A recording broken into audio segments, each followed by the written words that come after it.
Ok, partiamo. Insomma, il peccato che valga soltanto 2 punti questa vittoria, perché avete dato davvero il meglio di voi, escluso per quella parte del 4-4 in cui forse un attimo si rilassatesse, però comprensibile all'interno della partita. Allora, devo fare i meriti ai ragazzi, perché questa è una vittoria che loro hanno voluto e costruito col lavoro in questa settimana, in questo periodo in cui chiaramente sentiamo il momento difficile,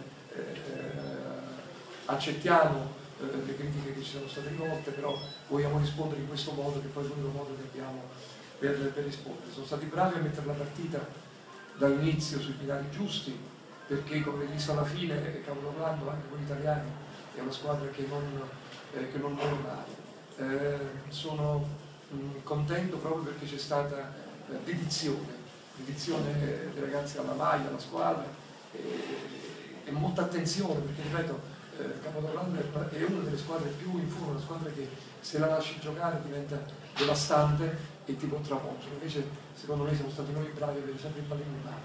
Il recupero del terzo e del quarto quarto secondo me era fisiologico, vuoi perché ovviamente non potevamo continuare a difendere e a giocare in quel modo in attacco e in difesa, vuoi perché chiaramente loro giustamente sono rientrati, però anche quello, alla fine abbiamo fatto di nuovo un piccolo scatto nonostante la stanchezza e i falli, e mi pare sempre continuando a giocare di squadra.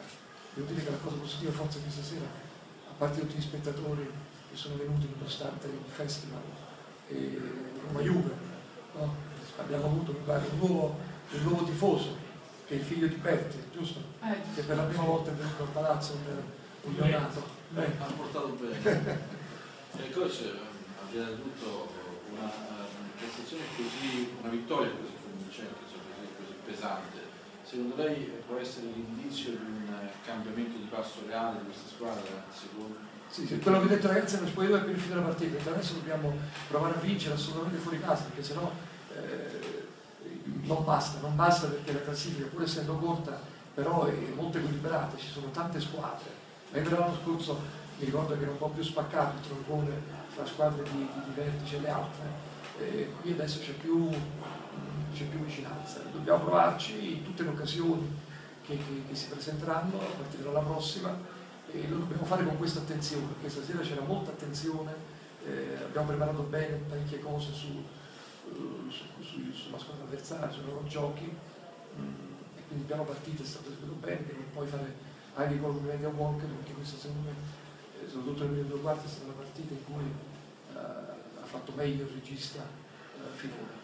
Ecco, se ne passati dai 57 punti di Trento in 6 giorni a passare a quello che credo sia il massimo stagionale, 90 punti in particolare, ecco, soprattutto Walker è riuscito a capire bene come giocare la difesa. Avete cambiato un po' i principi offensivi in settimana o sono sempre gli stessi o sono stati seguiti? No, io ho cercato, visto il momento che stiamo passando, ho cercato di lasciarlo un po' più tranquilli, un po' più liberi, proprio perché è gente affidabile, gente che lavora bene, quindi ti puoi fidare di loro, non sono ragazzi che ti tradiscono. Alla fine si può vincere, si può perdere, però loro danno sempre il massimo, questo secondo me è la cosa che bisogna riconoscere. Adesso dobbiamo cercare di capitalizzare, perché si decide tutto adesso, le prossime partite sono decise. Ecco, appunto adesso per cambiare marcia anche in trasferta, dopo averlo fatto in casa, il problema è che dovete farlo sul campo di una squadra che appena di questo turno è quella la striscia positiva più lunga, 5 vittorie, però ecco, come andate via invece adesso? Andiamo con l'idea giusta, ma io so che l'esperienza di campionati anche di A1 quando allenavo, per vincere qualcosa, per vincere fuori casa sul campo delle squadre forti, non c'è alternativa, quindi le batte le squadre forti. Alla fine c'è stato un bel abbraccio affettuoso con Pozzecco. Sì, Gianmarco, devo dire, tra l'altro io ho avuto il piacere di avere una lezione tecnica del corso allenatore che lui ha fatto quest'estate a Bormio. Io sono stato uno degli allenatori e io ho detto, se sapevo che diventavi così bravo non ti facevo superare la prova, ci creiamo gli avversari in casa. È qualcosa, si metta un attimo, giusto per gioco, nei panni dell'allenatore avversario, cosa può essere successo? Al di là dei grandi meriti che ha avuto la sua squadra, no? Questo è stato proprio irredita, insomma, questo devi chiedere a Gianmarco quando viene. No, c'è un buon rapporto che anche quando giocava molti anni fa, che ero più giovane, lui giocava, è sempre stato un giocatore, una persona molto positiva.